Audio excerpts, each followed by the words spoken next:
learn the simple economic formula that works for everybody, and I can give it to you in just a couple of sentences. A simple economic formula. Kids can understand it. Anybody can understand it. Anybody that wants to get paid. Here's the language for your notes. We get paid for bringing value to the marketplace. That's as simple as you can put economics. Anybody that wants to get paid. You get paid for bringing value to the marketplace. The marketplace is the people. Now, the value we bring is one part of it, a product or a service, but here's the other part, the value you become. So just off to the side, put the value is two parts. The value you bring, like a product. If you manufactured it, you might keep improving the product. If someone else manufactured it and you're out selling it, they probably keep improving the product. But this is the one you have to work on yourself. The value you become, like an entrepreneur, a leader, a teacher, supervisor, manager. What you become also pays much more than what you bring. Once I understood that, then here's what my mentor said. Go to work on yourself harder than you work on your job. If you work hard on your job, you can make a living. Then he said, if you work hard on yourself, you could make a fortune. So I worked hard on my job and made a living, but I learned, starting with those extra hours per week, learning these extra skills, I started working on myself. And here's a philosophical phrase everybody should take home. Here it is. Success is something you attract by becoming an attractive person. Success is not something you pursue. It's what you attract by becoming attractive.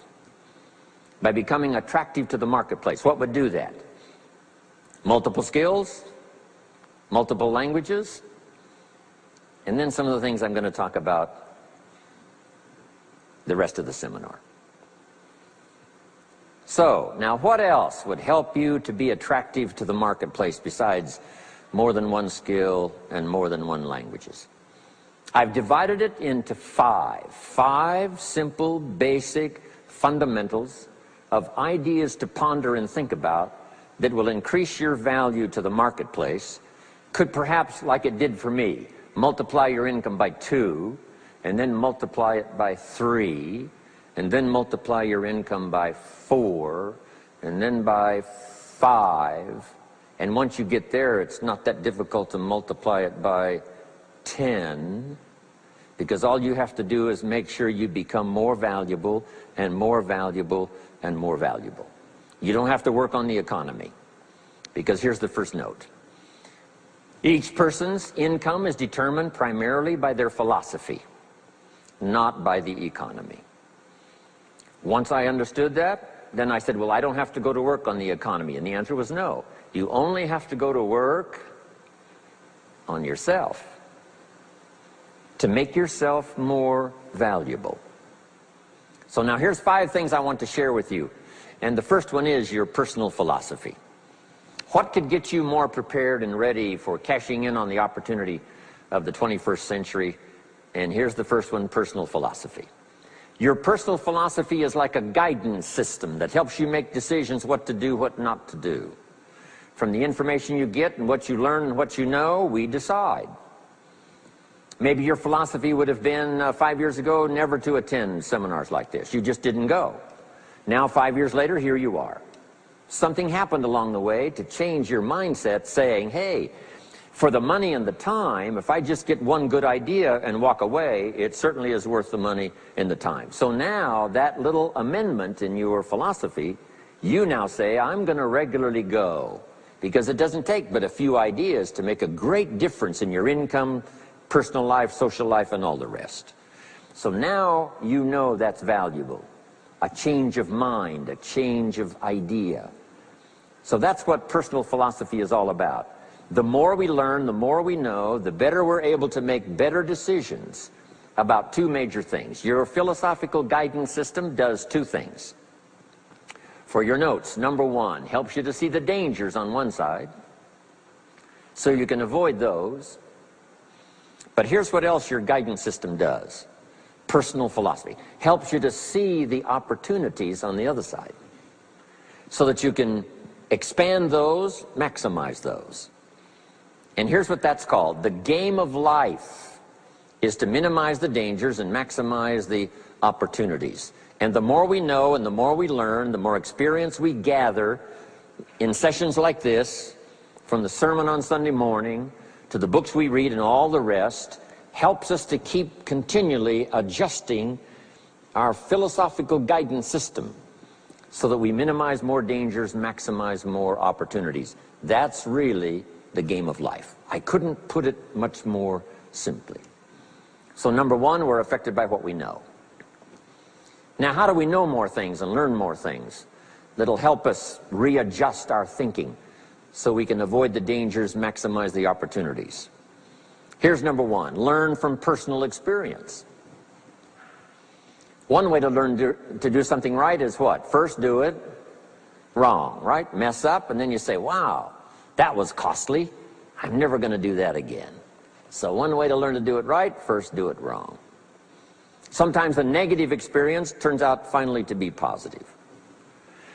They say if you survive your first heart attack, you may now live to be a very old person. Why is that? Well, that first heart attack, if you survived it, is called a wake-up call. And maybe the doctor said, one more of these and you're history.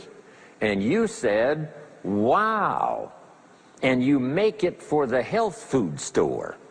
And you start reading every book you can find on good nutrition, how to avoid another one of these heart attacks, and you start jogging and start walking and doing all of the stuff, and this total change of lifestyle could now save your life and cause you to live to be a very old person. Here's what my mentor said, that's some of the best advice I ever got. He said, Mr. Rohn, if you will change, everything will change for you. If you'll start making personal changes, your income will change, your health will change, your future will change, everything will change, if you're willing to start making the changes. So sometimes a negative experience now causes us to really make a sudden shift in our philosophical guidance system that says, hey, I'm never going to let this happen to me again. Fantastic. Now here's the next way to learn, and that is to learn from other people's experiences, whether they are negative or positive. It's too bad failures don't give seminars like this. Wouldn't that be good information? Now, we don't want to pay them, so they don't lecture. But their information would be valuable. If you know a guy that's messed up his life for 40 years, you have to say, John, would you spend a day with me? And I will bring my notebook and take good notes. A good-looking guy like you, beautiful family, every reason to do well, threw it all away. Teach me how for the last 40 years you messed it all up. And he tells you, and you take good notes. Learning from the negative side of someone's experience. If somebody tells me these eggs are rotten, I'm not going to make an omelet and try it, right? I'm just going to take their advice and their know-how. So, learn number one from your own experiences, learn number two from other people's experiences. And my mentor taught me to always keep a journal. Here's what he said, don't trust your memory. If you want to live a dynamic life, multiplying your income, multiplying your future, be a good student. If a good idea comes your way, write it down, then ponder it, then perhaps go do it. Okay. Now, your philosophy comes from what you learn, comes from what you know, comes from other people's experiences. 3 ways now to learn from other people. Here's number one, learn from what you see. One of the great watchwords of these early years of the 21st century, pay attention. If you just watch, you can pick up clues. Success leaves clues. And if you'll be a better observer of the winners and the losers, those that are doing well and those that are falling behind, and just take mental notes and good notes and say, I'm going to adjust what I'm doing based on what I see. Here's number two. We learn so much from other people based on what we hear. Here's good advice on that. Be a selective listener. Listen to voices of value that have experience, ideas, reputation, something valuable to share. Now here's number 3. Read all the books.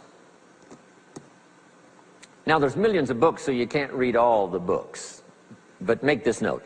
Read all the books you need to read to make you as wealthy as you want to be, as healthy as you want to be, as prosperous, as productive, as unique a human being as you want to be. Read all of those books. Don't leave those books go unread. My mentor got me started on my library when I was 25. I got one of the best. If you saw my library, you would be impressed. I haven't read everything in it, but I feel smarter just walking in it, right? My library. I was smart enough to buy it all. Now I got to be smart enough to read it all. Now jot this down. When you do read, you have to sort through what you read and decide which is valuable to try. That's part of the process of learning.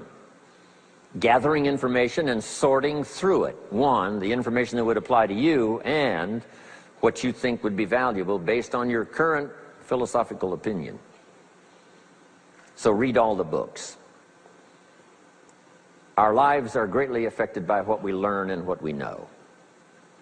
Now here's number 2 of these very basic 5 things I want to share with you. First, your personal philosophy.